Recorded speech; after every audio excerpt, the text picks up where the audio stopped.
Hi, my name is Jeff, and in this video I'm going to tell you about some free data sources that you can use to level up your business analysis game. Most business analysis is pretty stale and forgettable. There are very few insights, there's really no context, there's no perspective.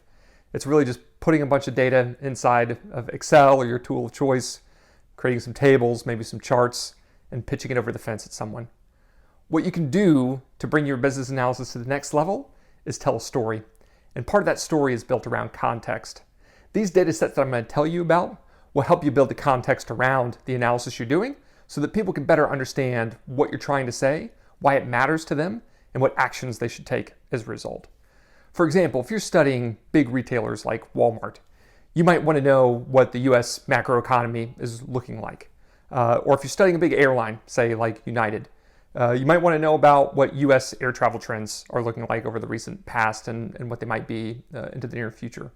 If you're also looking for big automakers, say like Ford, you might want to know what gasoline prices have done over the recent past. Or you may want to know about the U.S. electrical grid if you're focusing deeply on electrical vehicles. This is the kind of context you need to really bring your business analysis to the next level, so it's not just a very narrow dive into one specific company without a story to tell around it. That's what this video and these free data sources are going to help you do. These free data sources fall generally in one of 6 buckets. One is about the business itself, and it's the heart of the business analysis. The second is macroeconomics. These are the cases where we're talking about, say, GDP or interest rates or these kinds of things, that parameters that describe the economy as a whole. The third bucket is power, energy, and natural resources. This is good, of course, if we're studying anything related to the energy space, which almost all businesses have some connection into that area. So these sources will be important for that.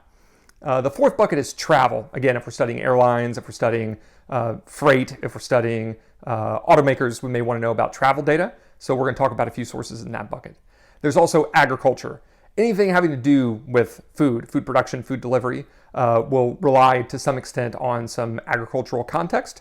And we'll go through a data set for that area as well.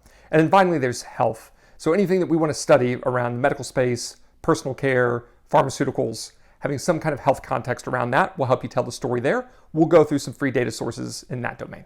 When it comes to free data sources for gathering information about a business itself, I typically go to one of 2 places. One is the SEC Edgar System. The other is the company's investor relation page itself. When it comes to the SEC Edgar System, the SEC is the Security and Exchange Commission. It's where all publicly traded companies go in the US to file their financial reports. The Edgar System, Edgar stands for Electronic Data Gathering, Analysis, and Retrieval. That's where we can go. It's a one-stop shop to pull all sorts of financial data from these publicly traded companies. We can find annual reports, we can find quarterly reports, we can find proxy statements. We get information like revenue, cost, profitability. We get cash flow information. We get balance sheet information to know how much cash they have on hand versus how much debt, how much money have they invested in their equipment and in their land. All of that kind of information we can find through the SEC Edgar System. It's a great one-stop shop for all publicly traded companies in the US of sufficient size. The second place that I mentioned was the investor relations pages for these companies themselves. We can go to for big companies like Disney or Apple or Microsoft or Ford or any of the major banks. They all have investor relations pages that have similar sets of data to what they've reported to the US SEC. They also have data, say, like investor presentations. When they build a deck to go to a conference and talk about their business in front of investors, they'll share that slide deck on their investor relations page. They'll also issue press releases through their investor relations page.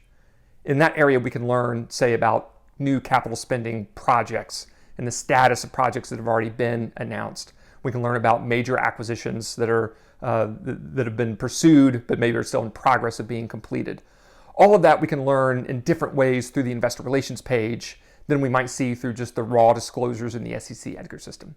So those 2 places, the US SEC Edgar System and the investor relations pages for the companies themselves, are the 2 places I go most reliably that are free to access to study a business itself. Next up is macroeconomics. In this domain, I really go to 2 sources above all others. The first is the US Bureau of Economic Analysis, the BEA. The second is the US Bureau of Labor Statistics, the BLS. These two organizations publish tons of data about the US economy. The BEA has data sets like GDP or investment and savings, what we want to know about the economy as a whole, how it functions, how the capital flows through that economy. We can learn a lot of that by going to the BEE website. The BLS website, on the other hand, has data about people. We get workforce information.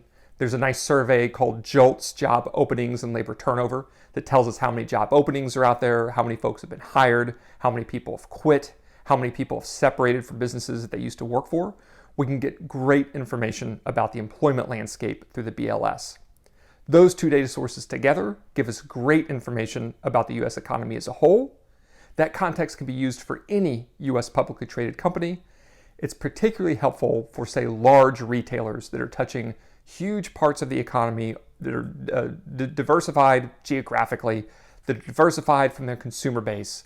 That context that we get from the BEA and the BLS are very important. Another data source that I go for US-specific macroeconomic information is the S Census Bureau. There we can learn more about the US population, whether it's the working age population, whether it's the consumer population. It gives us a nice bit of context around who's involved in the US economy. And again, that can be helpful for almost any US publicly traded business. When we're talking about freely available data sets that are good for international analysis, those can come from the World Bank, they can come from the International Monetary Fund, and they can also come from the Euro itself, the European Union itself.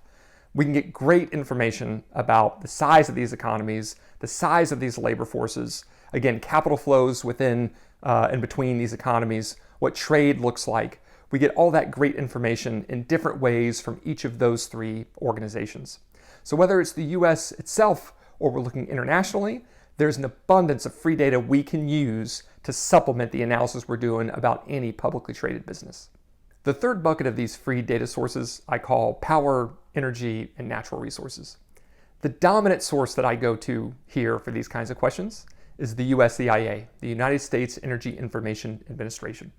It's a great website that has a ton of data around the US power grid, specifically the sources that are used to generate that power, whether it's natural gas or coal or nuclear or renewables, how much electricity is generated, where it's transmitted, how much it costs, how much people are paying for it, who's involved in the production, transmission, distribution of it. The USEIA also has great information on the oil and gas industry, from how much oil and natural gas is produced, to how much is consumed, to how much is traded, imported, or exported, what the pricing looks like for all those commodities. The USEIA is a great resource for all of that. For natural resources, the US Geological Survey has been a great place for me to go. There's specifically a mineral commodities survey that has great information about metals, minerals, how much of it is mined, where it's mined in the world. That can be excellent context for heavy industrial applications. The next bucket is travel. There are three data sources I go to get good information about travel in the United States. The first is the US FAA website, the Federal Aviation Administration. We get great aviation data from them. We can even get some interesting commercial space data from them as well. The second source within the transportation bucket is from the TSA, the Travel Security Administration. We can get daily information about how many passengers are traveling through TSA checkpoints, so we know the volume of flyers in the US, again, on a daily basis. The third data set here comes from the FHA, the Federal Highway Administration. It's good information for us to learn about who's traveling on highways, how many people are traveling, what the patterns look like. We can get excellent context there for stories we might tell about any business that relies on personal travel in the US, and there's tons of businesses that rely on exactly that. Next up is agriculture. The US Department of Agriculture has a division called the Foreign Agricultural Service. This entity gives us some really good information about all farmed commodities in the US and across the world. We get information about production levels, consumption levels, imports, exports, everything we would need to offer some really nice context for any kind of business that might touch the food service and food delivery industries in the United States. The last segment of freely available data sources is health. Within the United States, we have the CDC website, the Centers for Disease Control. If we're looking internationally, there's the World Health Organization. both of these entities have great information about births, deaths, illnesses, all kinds of information around public health events, which are very important to help tell the story of any business, since people are at the center of these businesses. People are the ones who are producing the value. People are the ones who are acting as consumers for these businesses. So understanding people, health, how populations are evolving, what they look like in different places around the world at different points in time, can be very useful in understanding what the constraints or opportunities may look like for all kinds of businesses. Now that I've run through a handful of free tools that I consistently use to build context around my own business analysis, I want to tell you about a tool that can pull together a lot of this economic data, and it's called FRED, the Federal Reserve Economic Data. It's hosted by the St. Louis Fed Bank branch, and it's a great place to go to find all of this economic data pulled into one place. It has its own charting mechanism. You can pull different data sets together to compare them. You can perform some simple analysis and arithmetic inside of these visualizations if you want to start to look at things on percentage terms or one thing as a ratio of another thing. FRED is a great place to go rather than, say, having to go website by website across different federal agencies to pull together the data that you're trying to. All of that data may live already in FRED. FRED may have done the work on the back end to pull this stuff together. So I do recommend going to that website and digging around to get a sense of what data it might already have and how you might be able to take advantage of it without having to go division by division through the US federal government, piecing together what you want, trying to tie it together, say with an Excel or something on the back end. FRED may end up doing all of that for you. With these free data sources in hand, you can really tell a nice story around any particular business. Say we're studying Walmart. It's one thing to know its revenues might have gone up, say, 1.5% from one year to the other. But if we see that the US economy as a whole grew 2.5%, we might have some new questions about what is Walmart doing or not doing successfully? Is it tied into the economy in the right way? Is its mix of products and services the kinds of mix that you would expect to take advantage of growth dynamics within the US economy? Without that context, we only know what Walmart is telling us. Maybe we pull in a competitor, maybe we don't. But it's playing largely inside of the US economy, its domestic division is. And so that context of what's happening to the US economy itself is very important for us to know whether what's happening inside of Walmart makes sense, or whether it's good or good enough or better than what's happened historically. The same thing can happen for, say, the airlines. United Airlines is an example. It's one thing to know that, say, its passenger count has gone down from one period to the other. But what's happened with US travel in that same period? Have all airlines come down? Have the rest of the airlines come down even more than United has? Is it bucking that trend? Is it actually performing better than we might expect, even though its financial performance looks weaker this period than it did last period? That context we could lose if we're not making competitive analyses, if we're not embedding the United results inside of what we see for US travel as a whole. That's important context for us to have. These free data sources can help us have that context. Likewise for Ford, if we're doing an analysis of Ford as an automaker, and say we're trying to dive in specifically to its new electric car push, we might want to know what the US power grid looks like. How much power are these vehicles expected to draw?